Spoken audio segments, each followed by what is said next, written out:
বন্ধুরা, খুব দুঃখের সঙ্গে জানাচ্ছি আমার কত বড় ক্ষতি হয়ে গেল। দেখো, আমার পাপের ফল এগুলো, সব আমার পাপের ফল। আমি জানি আজকে অনেক মানুষ খুব আনন্দ পাবে, কিন্তু আমার আজকে থাকারও জায়গা নেই। আজকে আমি ঘর ছাড়া, আমার অনেক বড় ক্ষতি হয়ে গেল। খুব দুঃখের সঙ্গে জানাচ্ছি। চলো তোমাদেরকে সবটাই দেখাবো, চলো। তো দেখো বন্ধুরা, কালকে সন্ধ্যার সময় ঝড় হয়েছিল। তো ঝড়ে হাওয়া কতটা কি হয়েছে আমি ঘরের ভেতর থেকে বুঝতে পারিনি, কিন্তু আমাদের এখানে টর্নেডো হয়েছিল। সেই কারণে আমার এই সিঁড়িঘরের টিনটা পুরো উড়ে গেছে। শুধু আমার নয়, এখানে বেশ কিছু মানুষের অনেক ক্ষতি হয়েছে। যতটুকু জায়গা দিয়ে আর কি এটা গেছে, অনেকটাই ক্ষতি হয়েছে। গাছ তো পড়েছে, সেটা তো একরকম। এখনও পর্যন্ত যতটুকু খবর আমি পেয়েছি, আর পোল ঠোলগুলো পড়ে গেছে, হাই টেনশনের তার ছিঁড়ে গেছে। কিন্তু আমি ভাবছি সত্যি কত অসহায় মানুষ আছে, তাই না? তাদের যদি এরকম হয়, বাড়িঘর যদি এইভাবে ঝড়ে বা কোনো কারণে ভেঙে যায়, তাদের কতটা কষ্ট হয়। কি বলবো, কিছু বলার নেই, বলার সত্যি কোনো ভাষা নেই। কালকে রাত্রিবেলা আমি যখন দেখি, তারপরে যাই হোক, ওই রাতে তো আর কিছু করার নেই, রাত্রিবেলাটা কাটে। তারপরে সকালবেলায় আর কি এই দাদাদের ডেকে আনা হয়। তো তারপরে সকাল থেকেই কাজ শুরু করে। বেশিক্ষণ লাগবে না, টিনটা লাগাবে আর যেখানে ওয়ালটা ফেটে গেছে সেই জায়গাটা আর কি ঠিক করবে। আর এই দেখো, আমার মৌসুম্বি গাছটা একটু দেখালাম তোমাদেরকে। মৌসুম্বি হয়েছে, আমি খুব ভয় পেয়ে গেছিলাম কালকে রাতে হয়তো মৌসুম্বিগুলো পড়ে যাবে। তো যাই হোক, তো কাজটা আমার তাড়াতাড়ি কমপ্লিট হয়ে গেছিলো, 12টার মধ্যে হয়ে গেছিলো। কারণ 2-3টে টিন উড়েছিল, হাফটা উড়েছিল আর হাফটা ছিল, মানে উড়েছিল মানে উড়ে চলে যায়নি, মানে উড়ে উল্টে গেছে, মানে যেটুকু বাকি ছিল সেটুকুর ওপরে আর কি ছিল, মানে ভাঁজ হয়ে গেছিলো।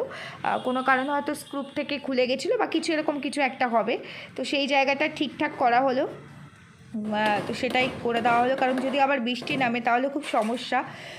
তো তোমরা দেখতেই পাচ্ছ, এক পাশের টিন কিন্তু লাগানো হয়ে গেছে, এই সাইডটুকুই শুধু উড়েছে, আর ওই পাশটা পেছন সাইডটা কিন্তু ছিল। তো এক পাশের টিন সেট করা হয়ে গেছে, আর এক পাশের টিন লাগালেই হয়ে যাবে। কাজটা তাড়াতাড়ি হয়েও গেছিলো। তো সেটা একটু ভাবলাম তোমাদের সঙ্গে শেয়ার করি। তো তোমরা দেখে বলো, তোমাদের ওখানে কি ঝড় হয়েছে? তাহলে তোমরাই বলো, এটা কত বড় ক্ষতি আমার, বলো কত বড় ক্ষতি। আমি তো প্রথমে বুঝতেই পারিনি, মানে আমি ঘুমাচ্ছিলাম, সন্ধ্যা ঠন্ডা দিয়ে আমি ঘুমিয়েছি। ভেবেছিলাম রাত্রিবেলার দিকে একটা ভিডিও করব, আর তা না হলে আমি সারাদিন তো সময় পাইনি। জানোই যে আমার মেসো হসপিটালে অ্যাডমিট ছিল, যদিও মেসো কালকে বাড়ি চলে এসেছে। তো ভেবেছিলাম হয়তো একটু মেসোকে দেখতে যাবো, যেহেতু কাছাকাছি থাকে। আর যদি দেখতে না যায় তাহলে একটা ভিডিও করব।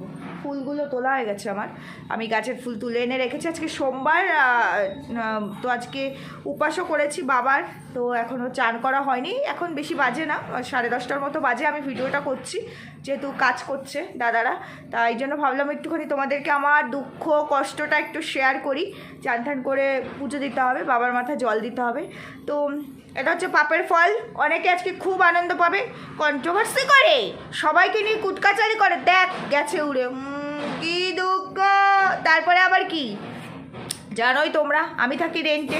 এবার আমার বাড়ির মালিক কালকেই দীঘা গেছে, কালকেই সেই রাত্রিবেলা ফোন করলাম, ফোন করে আমাকে বলছে যে আমি তো এখানে নেই, ওই দিদিভাই বাড়ির পাশেই। তো দিদিভাই বলছে তুমি একটু তাহলে করে নাও ব্যবস্থা, কালকে আসবে দিদিভাইরা। বললাম ঠিক আছে, তাই করি, আর কি করব, কিছু তো করার নেই। যাই হোক, করছি, দিদিভাইরা কালকে আসুক, তারপর দেখা যাবে।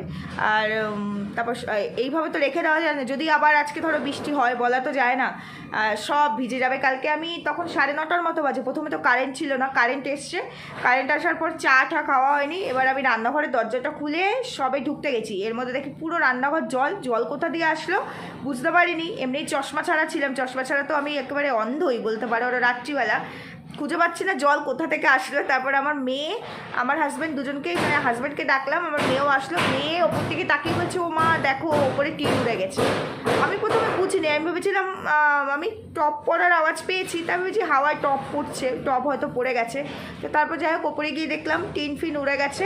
তারপরে গিয়ে টপগুলোও ঠিক করলাম। এবার ওই রাতে আর কী করবো, কপাল ভালো রাত্রিবেলা আর বৃষ্টিটা হয়নি, আর কারেন্টও ছিল, আমাদের কারেন্টটা আর ডিস্টার্ব করেনি। কিন্তু আমাদের লাইনটা ছিল এই দিকটা দিয়ে, এই পাশটা, মানে যেই দিকটা দিয়ে আমি জায়গা কিনেছি, আর একটুখানি 1-1.5 মিনিট গেলে পরেই পুরোটাই, মানে আমার বাড়িটা ছাড়িয়ে পরের বাড়ির থেকেই পুরো সারা রাত কারেন্ট ছিল না, হয়তো ভোরবেলার দিকে এসছে, মানে পোল পড়ে গেছে যেটা শুনেছি। আমার যে মেশোর অ্যাক্সিডেন্ট হয়েছে সেই মাসি বাড়িও পাশে, এই পাশটা দিয়ে ফোন করেছিলাম, তো ওদের ওখানেও মানে হাই টেনশনের তার পুরো ছিঁড়ে গেছে, তারের ওপরে গাছ পড়েছে, ওদেরও কারেন্ট আসেনি, আজকে মেবি এসছে হয়তো। আর আমার বাপের বাড়িতে আজকে এখনও কারেন্ট আসেনি, মানে আমার বাপের বাড়ি এখান থেকে প্রায় 20-25 মিনিট লাগবে ভেতর থেকে গেলে। তো মা সকালে ফোন করলে বললো তাদের নাকি এখনও কারেন্ট আসেনি, ইনভার্টারেই সব হচ্ছে। মা বললো বাইরের আওয়াজটা ইগনোর করো, কিচ্ছু করার নেই, ওই তো মেন রোড দেখালাম। আর আমার পাশের বাড়ি তোমাদের ছাদ থেকেই দেখালাম যে একটা গাছ নাকি এরকম ঘুরে ঘুরে, মানে যেটা বুঝতে পারলাম, সবাই যেটা বলছে, কালকে রাতে বুঝতে পারিনি, সকালে বুঝলাম কিছুটা জায়গা জুড়ে টর্নেডো হয়েছে। আর সেই টর্নেডোই এই সিঁড়ি, মানে আমি যে বাড়িতে থাকি সিঁড়ি করে টিনটাকেও মানে উড়িয়ে নিয়ে ফেলেনি, এরকম ভাঁজ করে উল্টে দিয়েছে, বুঝতে পেরেছো?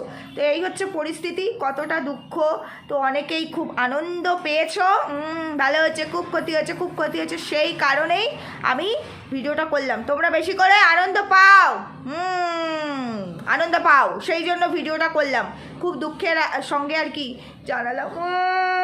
আমি তোমাদের কার কার বাড়ি যাবো, কার কার বাড়িতে গিয়ে থাকবো বলো তো, কার বাড়িতে গিয়ে থাকবো? আমার এইটা সরিয়ে দিই, আমার এই কন্ডিশনে বাড়িতে তো থাকার জায়গা নেই, মানে বেঘর হয়ে গেছি। তো কার কার বাড়িতে গিয়ে থাকা যাবে একটু কমেন্ট সেকশানে ভোট দিয়ে যেও, যদি কেউ আমাকে ভালোবেসে থাকো, বুঝতে পেরেছি? যাই হোক, এই কাজটা একটু পরেই হয়ে যাবে, তারপরে বোধহয় রাজমিস্ত্রিও আসবো, ওই ওয়ালটা যেখানটা ফেটে গেছে সেই জায়গাটা ঠিক করবে। আমফান হলো তাতে এই টিন উঠলো না, আর এই মানে কী বলবো আর। তো যাই হোক, আর কি বলবো, ভাবলাম এইটুকু আপডেট তোমাদেরকে একটুখানি দিই, যে কতটা দুঃখে কতটা কষ্টে আমি রয়েছি, বুঝতে পেরেছো? আমার সবথেকে বেশি খারাপ লাগছে, আমার সিঁড়িঘরের টিনটা উড়ে গেল, আর ওই বাড়ির সামনে মানে পাশে ফ্ল্যাট হচ্ছে আমার ঘরের আগেই, তোমাদেরকে এর আগে একদিন দেখিয়েছি। তো সেই জন্য ওই দুটো টিনের ঘর করা হয়েছে, এই বাড়ির জায়গাতেও করা হয়েছে, আর যেখানে ফ্ল্যাট হচ্ছে সেই জায়গাতেও একটা করা হয়েছে। ওদের যারা কাজ করে তাদের জিনিসপত্র বোধহয় সম্ভবত রাখা হয়, নাহলে ওখানে আর কিছু রাখা হয় না। ওই টিনগুলো কোনো রকম একটু ঘর করা হয়েছে, সেই টিন একটা উড়লো না, আমার এই টিনটা উড়ে গেল, বুঝতে পেরেছো? লিখে দিয়েছে, বুঝতে পেরেছে, তাকদিরে ভগবান যেটা লিখবে, মানে ভগবান যেটা চাইবে আমাকে তো সেদিকেই যেতে হবে, তো আমি সেদিকেই যাচ্ছি। এই সব কন্ডিশন ঠিকঠাক হোক, আমার টিন ফিন সব ঠিক হোক, তারপরে বিকেলবেলার দিকে ভিডিও নিয়ে আসছি, ঠিক আছে? কার কত কিস্তি মারার আছে কমেন্ট সেকশনে মেরো, খুব দুঃখে আছি, এত দুঃখ। আমার বরটারে বললাম কি আজকে যেও না অফিসে, আমি কি করে থাকবো, আবার যদি ঝড় বৃষ্টি আসে আমার শুদ্ধ উড়িয়ে নিয়ে চলে যাবে। তারপর মেয়ের এক্সাম শেষ হয়ে গেছে, মেয়ে বাড়িতে আছে, বলছে না আজকে সোমবার আমাকে অফিস যেতেই হবে, চলে গেল। দেখেছো, কেউ আমায় ভালোবাসে না, বোঝো তাহলে। যদিও আমার বড়ি ফোন টোন করে এদেরকে ডাকিয়েছে, সমস্ত অ্যারেঞ্জমেন্ট করেছে, ফোন করে সব কিছু বলেও দিয়েছে, তো তারপরেও বললাম থাকো, থাকতে পারলো না, চলে গেল। ও চলে আসবে, বললো তাড়াতাড়ি চলে আসবো আজকে। যাই হোক, সবাই সুস্থ থেকো, ভালো থেকো। তোমাদের ওদিকে কি এরকম ঝড় বৃষ্টি হয়েছে আমাকে একটু জানিও। আর সামনের তো পরিস্থিতি কী আর দেখালাম না, সামনেটার দরকার নেই। সামনে মিনস ওই রাস্তাঘাটে গাছপালা আমাদের এদিকটা দিয়ে পড়েনি, আশেপাশে পড়েছে গাছপালা, এদিকটা দিয়ে পড়ে, ঠিকঠাকই আছে। কিন্তু সামনে আমার যে টগর ফুল গাছটা, ওই গাছটা ভেবেছিলাম হয়তো ভেঙে যাবে, কিন্তু ভেঙে যায়নি, গাছের ডালটা নুয়ে গেছিলো, সকালবেলা ঠিকঠাক হয়ে গেছে, আবার একা একাই ঠিক হয়ে গেছে। আর সব খারাপের মধ্যে একটা ভালো, আমার গাছের লেবুগুলো দেখেছো তো, মৌসুম্বি, ওটা মালটা হয়েছে, ভেবেছিলাম তোমাদের একদিন দেখাবো, তবে আরেকটু বড় হলে। তো কালকে আমি এত ভয় পাচ্ছিলাম যে আমার অন্য কিছুর জন্য কষ্ট হচ্ছিল না, যখন হাওয়াটা দিচ্ছিলাম, তো জানি না যে এরকম টিন উড়ে গেছে।